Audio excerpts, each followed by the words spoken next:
No, no sé. Vamos a hacer micrófonos. Bueno, bienvenido a la presentación del libro. ¿Alguien quiere escuchar? De Laura Rodríguez.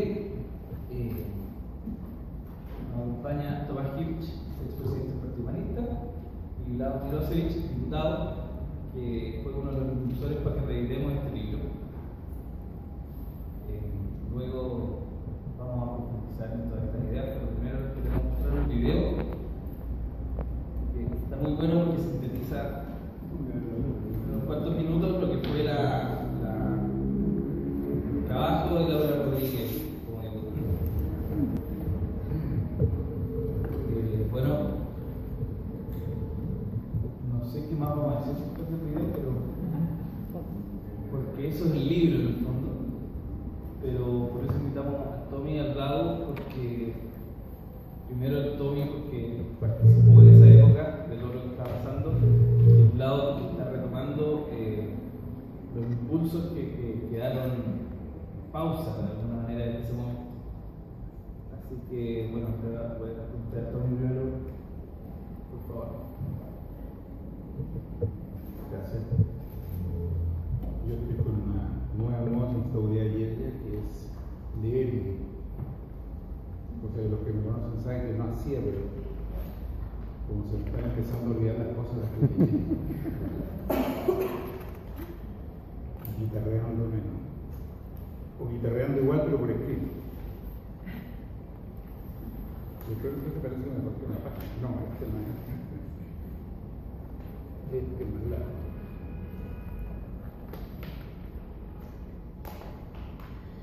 Ya.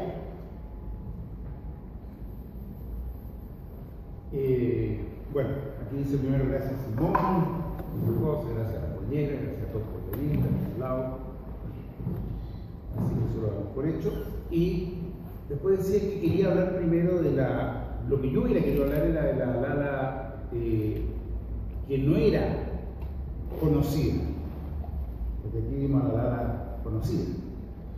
Y que anónimamente, y así como la conocí yo, y creo que muchos de nosotros, que anónimamente impulsaba un proyecto siloísta como tantos otros, y con mucho entusiasmo, con muchas ganas, y que fue la Lala amiga con la cual viajamos, con la cual estuvimos en Canarias, con la cual estuvimos en distintos lugares del desarrollo del humanismo. Pero como uno no lo dejan hablar de esas cosas, sino que le dicen, mira, tienes que hablar del proyecto político, eso realmente, ¿no? Y esas cosas, yo voy a hablar del libro, de la Laura Rodríguez. Pero sobre todo pensé que era interesante hablar, ya que estamos con amigos jóvenes, con dos personas jóvenes, hacer de viejo y hablar de la época, de la Lala y de lo que estuvimos viendo recién acá. A mí lo primero que me impacta al leer el libro, y lo volví a leer, es que aun cuando recoge escritos de hace más de 20 años, es impresionantemente actual. O dicho de otro modo, es lamentablemente actual. Es lamentablemente actual. Porque buena parte de lo que aquí se dice, de lo que aquí se denuncia, de lo que se propone, de lo que se reclama, sigue estando hoy día en la lista de lo pendiente, en la lista de lo postergado. Entonces uno podría admirarse del Lala y de su equipo, esto es un trabajo en equipo, por adelantarse tanto, planteando a comienzos de los 90 lo que todavía hoy es actual. O podría uno más bien también deprimirse justamente por constatar que 25 años después de recuperar la democracia, todavía muchísimas de sus propuestas siguen esperando que gobierno y parlamento se decidan a hacer lo que buena parte del país demanda. Es verdad que algunas de las propuestas se han materializado. Es verdad que hoy día hay una ley de divorcio, bastante mala, pero bueno, sí. Es verdad que hoy día está la triterapia para los portadores del VIH y que forma parte del sistema de salud público, por una de las luchas. Es verdad que se eliminó la odiosa diferencia entre hijos legítimos e ilegítimos, pero hay tantas otras de las propuestas que están en este libro que siguen esperando. ¿Cómo no tener, por ejemplo, sentimientos encontrados cuando uno lee las propuestas por la dignidad y los derechos del pueblo mapuche y ver cómo todavía hoy se les siguen arrebatando sus tierras, sus territorios, su cultura y su dignidad? Seguimos esperando que se discuta siquiera su proyecto de ley que garantice el derecho a la salud como un derecho y no como un bien de consumo. Sigue inspirándonos su lucha contra toda forma de discriminación y sigue pendiente, a pesar de que tenemos ya la ley SAMU y otras, sigue habiendo en Chile profundas formas de discriminación que no están debidamente sancionadas. Todavía, después de 25 años, 24, todavía ni siquiera se pone en tabla su propuesta de democracia real y su proyecto de ley de responsabilidad política y de revocación de mandato, que permitiría sacar a esos que prometiendo algo salen electos y luego jamás hacen nada por cumplirlo y no hay cómo sacarlo. Ese fue un proyecto de ley presentado en el año 90-91. Nunca se discutió. Pero 24 años después tampoco se ha discutido y sigue pendiente. Yo quiero hablar un poco de la época en que fueron dichas estas palabras que están en este libro. Los años del fin de la dictadura y del inicio de la democracia. En esos años yo siento que vivíamos tensionados entre dos sentimientos muy precisos, que eran la esperanza y la incertidumbre. Sentimientos que quizá hoy día son más difíciles de captar. Incertidumbre porque de verdad no sabíamos qué iba a pasar al día siguiente, a la semana siguiente o al mes siguiente. De verdad no sabíamos, aunque hoy día eso cueste imaginarlo. ¿Seguirían asesinando amigos? Y lo hicieron hasta el ocaso de la dictadura, cuando mataron a Jeca Tecno, del MIR y cercano a muchos de nosotros. ¿Reconocerían el triunfo si ganaba el no? Hasta esa misma noche, Pinochet quiso desconocer el triunfo del no. ¿Entregarían el poder? No sabían, la verdad es que no sabíamos, vivíamos en esa permanente incertidumbre. Se iban a robar todo antes de entregar el poder, dejaron la moneda vacía, limpiecita, pero limpiecita también de computadores, de todo. Y también teníamos incertidumbre respecto a la concertación de la coalición de la que formábamos parte. Esa aún joven concertación llevaría adelante su programa comprometido.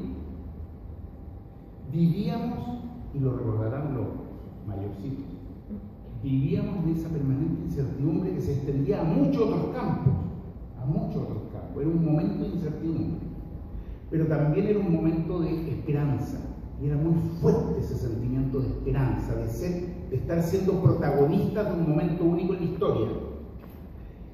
Y esa esperanza era tan fuerte que rayaba en la ilusión.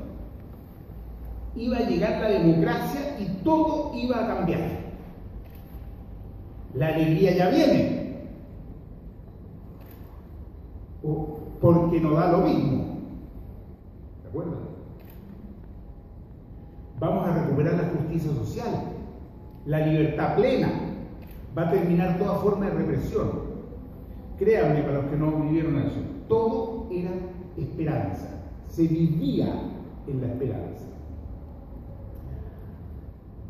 Yo creo que a fines de los 80 Chile vivía lo que uno puede llamar un momento humanista, lo cual es paradójico porque vivíamos en una dictadura, pero un momento humanista de eso que se da muy pocas veces en la historia, similar a lo que hemos podido reconocer en Bolivia cuando sale electo Evo Morales, en Filipinas cuando termina la dictadura de Marcos, en Ecuador desde hace ya algunos años y todavía hoy.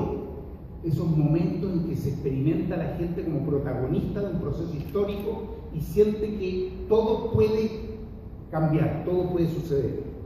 Había en ese momento un profundo anhelo de cambios y una gran mística social que impulsaba grandes conjuntos. En ese contexto presentamos la precandidatura de Lala a presidente, sabiendo que no podía ser candidata porque no tenía la edad para hacerlo, había que pertenecer a la gerontocracia. Pero por eso queríamos dar una señal clara de la necesidad de renovar completamente la política, de renovar la política. Así también fue electa diputada y llevó adelante su labor en un estilo totalmente desconocido para los políticos tradicionales, aunque, y debo decirlo aunque se me enoje, en absoluto sorprendente para los humanistas. Era la expresión pública de un modo en que los humanistas entendemos la función pública. Sin embargo, ya se notaba la distancia entre cúpula política y sentir social. Yo recuerdo, como si fuera hoy, una anécdota que vivimos junto a Lala. Al día siguiente del triunfo del no, cuando 1 millón de personas marchaban por las calles celebrando, y en una oficina, la calle Huelén, Edgardo Beniker y varios otros estaban reunidos con nosotros, que éramos parte de eso, y estaban discutiendo cómo detener inmediatamente la movilización social para que no se fuera a producir una situación de descontrol. El freno a la expresión social comenzó a la mañana siguiente del triunfo del no 1 año, 2 años o 10 años después.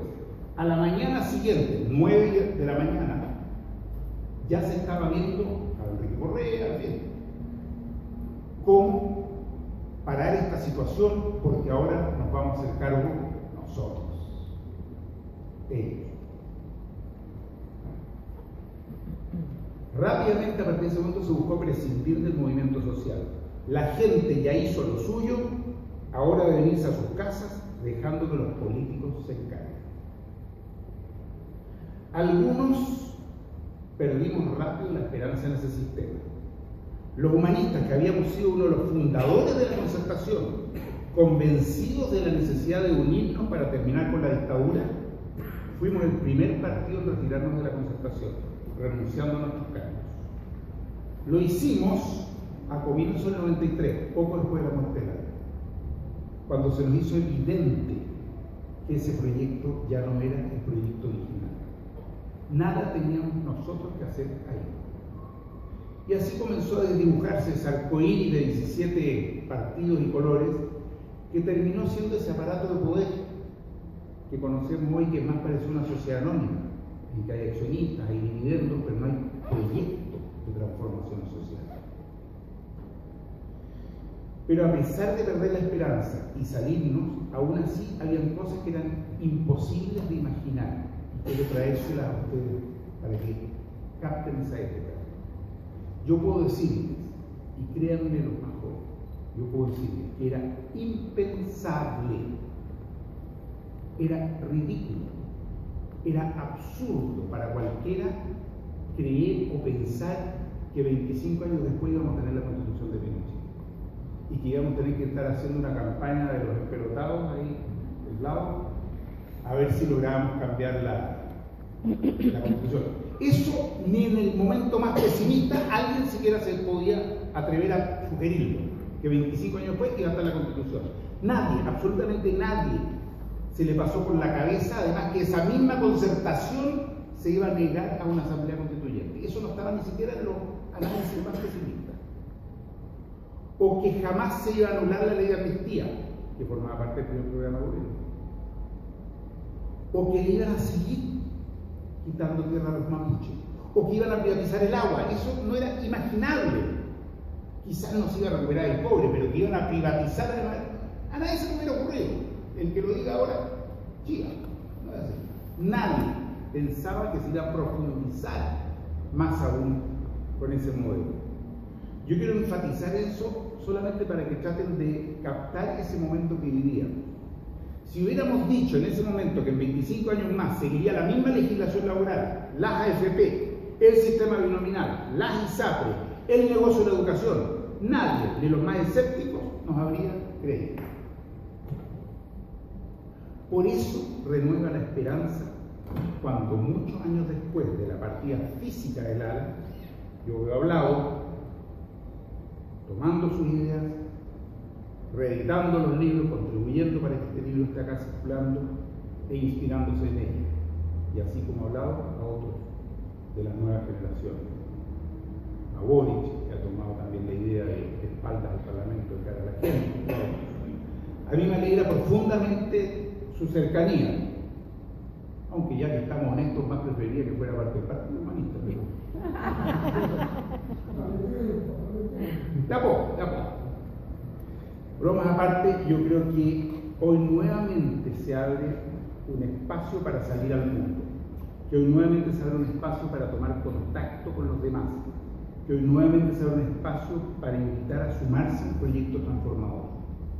Yo creo que hay en Chile una nueva generación ansiosa por ver que este país cambia y se humaniza y por ser partícipe y protagonista de ese cambio.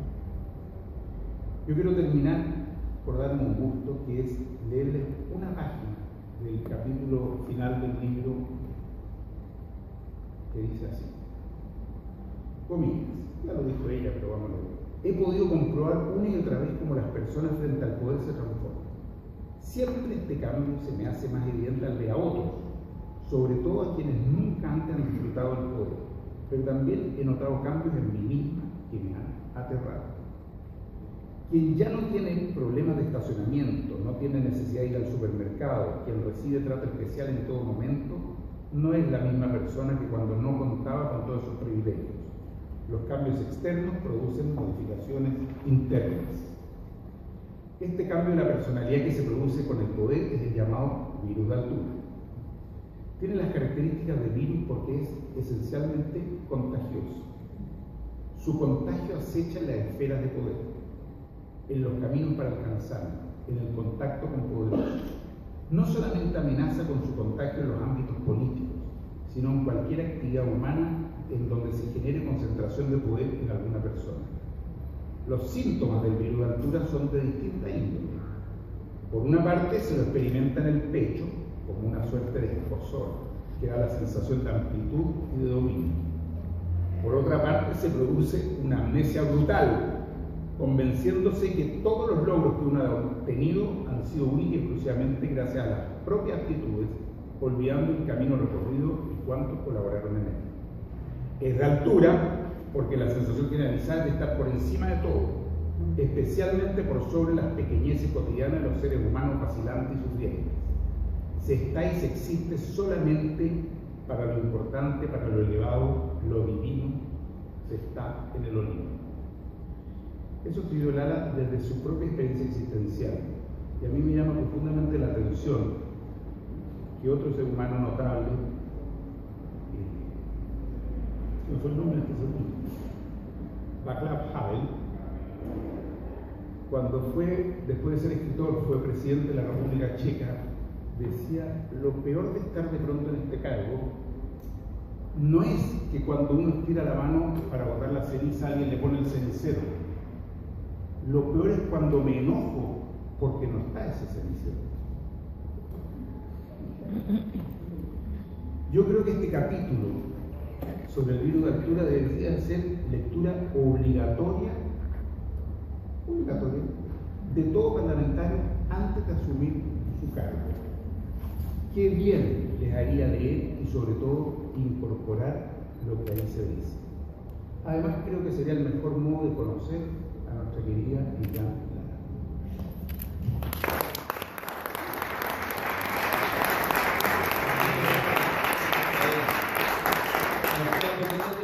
Lala. Así que vamos a escuchar Hablado, que fue el que nos llevó a reeditar este libro. Así que estamos muy agradecidos. Bueno, gracias Simón, gracias a la Pollera, a Tomás por la buena presentación, ¿no?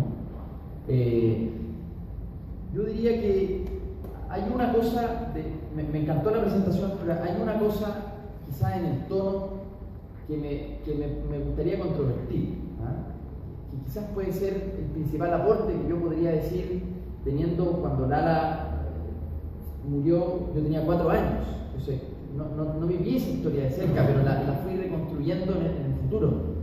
Pero lo único que no me gusta es un tono de mirar al pasado como que hubiesen fracasado. Y eso es un tremendo error, porque Laura Rodríguez, y no solamente Laura, todos ustedes, todo el Partido Humanista, el movimiento humanista, no fracasó, no ha fracasado, y hay que mirar y comparar esa época. Y yo me doy cuenta lo distinto que probablemente mi generación mira a esa época de la manera que lo ven ustedes. O sea, lo primero, ustedes que miraron con la dictadura, cuestión que no era fácil, y eso es para celebrarlo, no es para decirlo con tristeza, ¿no? Para nosotros es normal, para mi generación es normal, probablemente es transparente, no lo vemos, no lo apreciamos, pero ustedes que miraron con la dictadura, Lala fue la primera que se atreve a decir en televisión: aquí tenemos que velar por los derechos reproductivos de las mujeres, el aborto en esa época. O sea, todo lo que en su momento fue un sentido común dominante, instalado, hoy día está bajo cuestionamiento. Y ese cuestionamiento es producto de miles de personas, de la Lala, de ustedes, no es casual. Dario me regaló un libro hace poco que estuve en su casa, me regaló un libro de Salvatore Pulero, maravilloso libro. Y me di cuenta de una parte, habla de Giordano Bruno, año 1600, un filósofo astrónomo italiano que lo llevan a la hoguera, le ponen una estaca en la boca para que no hable, en el poder dominante del medioevo católico. Pero eso fue solo en 1600, no fue tanto atrás, donde el poder era total, de un pensamiento único. Y Puleda hace una maravillosa conexión con respecto a hoy, a la libertad de hoy día, al concepto que se ha reivindicado. Entonces, solo hace 3 siglos atrás empezamos a controvertir la idea de que el poder era divino y se lo entregaba solamente a los reyes. Solo hace 3 siglos atrás, esto es bastante nuevo, si uno mira la historia larga, ¿no? Entonces, yo diría que en el 90, cuando Lala da esa introducción, o sea, da esa entrevista en la televisión y cuestiona el poder, cuestiona si que hay una crisis moral, o más bien que esa moral está en crisis. Yo me digo, y observo mi generación hoy día, digo, ¿cuánto éxito tuvieron ustedes? Han tenido un tremendo éxito, porque reinventaron lo que se entiende hoy día por el concepto de libertad. Reivindicaron la igualdad de una manera que en ese momento no estaba. O sea, yo diría, quizás mi principal aporte que yo podría decir es: miren al pasado con más alegría, porque ustedes han hecho un tremendo cambio. Y nada de lo que nosotros estamos intentando, porque por ahora es un intento, hacer en el Congreso, sería posible si ustedes no hubiesen controvertido el sentido común en los 80 y 90.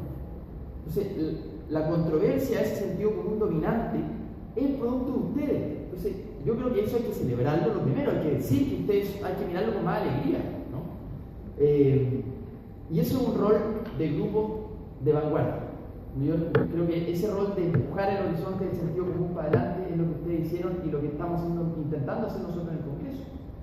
Porque yo mirando el video decía, ¿cómo puede ser que había que explicar una ley de divorcio? Había que defenderla en la televisión y probablemente te contrapreguntaban, ¿no? Bueno, la misma pregunta me hago cuando la semana pasada presentamos el proyecto de eutanasia y todavía hay que explicar el derecho que tiene un paciente de que su voluntad sea la que prime. Y no, el Estado le niega la posibilidad por una creencia mayoritaria, hoy día ya ni siquiera mayoritaria, pero por una creencia dominante de que Dios te da la vida, solo te la puede quitar. Y eso será legítimo para los que creen en eso, pero los que no creemos en eso tendremos derecho a una muerte digna. Entonces yo siento que ha habido un tremendo éxito en esa agenda que ustedes instalaron y que se está volviendo hoy día inevitable. Y no digo inevitable desde el dogma marxista de la historia va siempre solo hacia un lugar, no, porque la historia se escribe, se inventa y hay fuerzas que la corrigen y en fin, que la empujan, pero sí desde que esta batalla que ustedes empujaron es una batalla que tarde o temprano se va a ganar. Y yo diría que ya en gran parte culturalmente está ganada. Es un consenso civilizatorio universal de respeto a los derechos humanos, de respeto a las minorías, de entender que el medio ambiente también es valioso, de todo lo que Lala y ustedes decían en esa época, que era de vanguardia, hoy día se está transformando en un sentido común inevitable. Y yo me hago, y con esto termino, me hago la siguiente pregunta sobre el límite de la representación. ¿Hasta qué punto yo tengo que hacer lo que mi mandato ciudadano, para lo que el mandato ciudadano me eligió como representante, y hasta qué punto también tengo libertad de jugar a empujar el sentido común para adelante, más allá de lo que la mayoría dominante del temporal piensa. Porque si yo hago una encuesta en Arica, si están de acuerdo con aborto libre, probablemente no están de acuerdo. Y sin embargo votaron por mí. Pero yo voy a empujar ese proyecto igual. Entonces, ¿hasta qué punto el mandato y la representación entran también en tensión? Y eso me parece, lo veo como una tremenda oportunidad. Yo soy optimista en el momento que estamos viendo. Yo creo que los procesos civilizatorios avanzan y me parece que hoy día somos mucho más humanistas que en los 80. Y le aseguro que mi hijo va a ser mucho más humanista que lo que somos hoy día, porque son consensos. Bueno, estamos contra el tiempo, así que, pero muchas gracias y de verdad, alegrémonos, los felicito porque lo que ustedes hicieron es lo que permite hoy día que esta democracia esté en tensión. Si ustedes no hubiesen jugado ese papel antes, nada de esto sería posible. Eso, muchas gracias.